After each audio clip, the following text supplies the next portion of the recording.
Institusi Raja di Malaysia adalah satu institusi tradisional yang telah lama diamalkan sebagai teras sistem pemerintahan dan pentadbiran sesebuah kerajaan Melayu.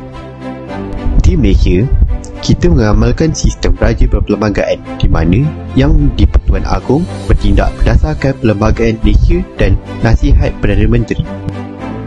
Bidang kuasa Yang di-Pertuan Agong mengikut Perlembagaan Malaysia ialah sebagai Ketua Negara. Yang di-Pertuan Agong mengetuai 3 badan kerajaan iaitu Badan Perundangan, Badan Eksekutif dan Badan Kehakiman.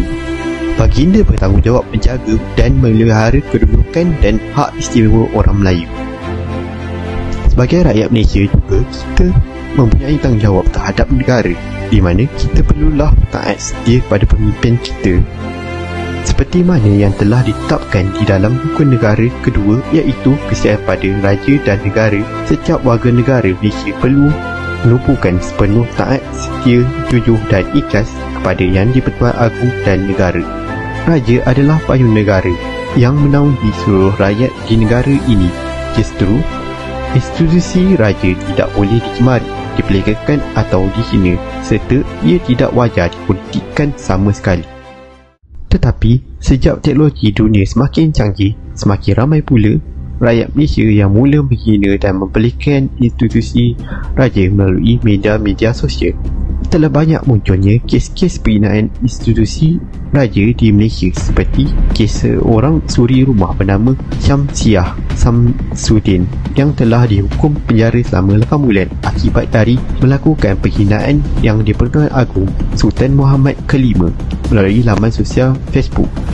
Ada juga antara rakyat-rakyat yang berpengetahuan tinggi yang berkelakuan seperti orang tidak berilmu, seperti seorang doktor pelatih bernama Muhammad Faiz Muhammad Yusof yang telah diikat jamin sebanyak RM7,000 atas kesalahan membuat dan memulakan bantaran jilid melalui laman sosial Facebook miliknya yang membabitkan Yang di-Pertuan Agong.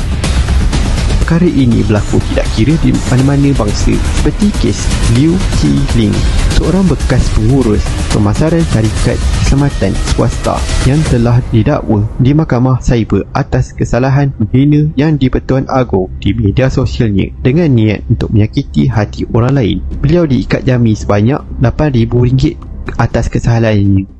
Jadi, apakah yang mendorong rakyat-rakyat ini untuk berkelakuan sedemikian terhadap Yang di-Pertuan Agong kita? Terdapat beberapa faktor yang mendorong rakyat-rakyat ini untuk berkelakuan seperti ini.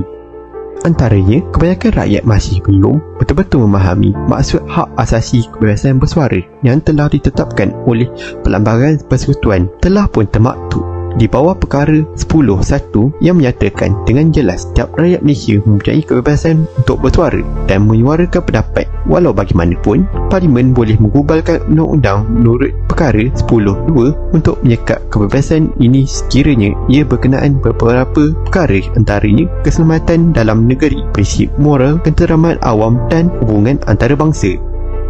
Isu yang dihadapi sekarang ini adalah undang-undang yang digubal di Malaysia terlalu luas dan tidak khusus pada apa yang dinyatakan dalam perlembagaan. Ini telah menyebabkan ramai netizen dengan sewenang-wenangnya buat komen-komen jilid di media sosial terhadap Yang di-Pertuan Agong dengan matlamat menyakiti hati orang lain.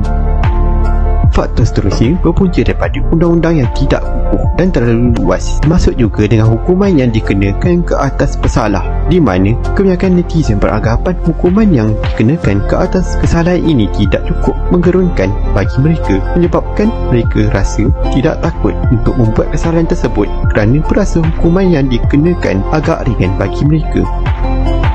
Selain itu, mereka beranggapan bahawa pihak berkuasa sukar untuk mengenal pasti identiti sebenar mereka di laman sosial atau di laman cyber. Akan tetapi, mereka tidak menyedari bahawa teknologi pada masa kini sudah cukup canggih dan mampu untuk mendapatkan informasi-informasi individu yang bersalah di laman cyber.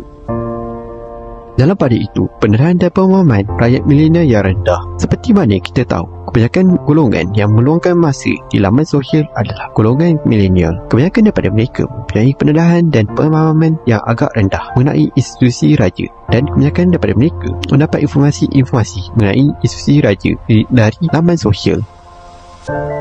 Bukan semua informasi yang disebarkan di laman sosial adalah informasi yang benar. Perkara ini menyebabkan golongan milenial salah faham akan tanggungjawab mereka terhadap institusi raja, dan perkara ini juga boleh memberi kesan terhadap persepsi kaum milenial atas institusi raja. Akhir kata, ingin saya sampaikan adalah kita sebagai rakyat mempunyai tanggungjawab tersendiri, iaitu untuk patuh kepada undang-undang yang ditetapkan oleh perlembagaan. Kita perlulah berpegang dan mematuhi rukun negara kerana ia merupakan panduan pada rakyat Malaysia agar dapat membentuk sebuah masyarakat yang bersatu padu, menghormati dan mematuhi undang-undang.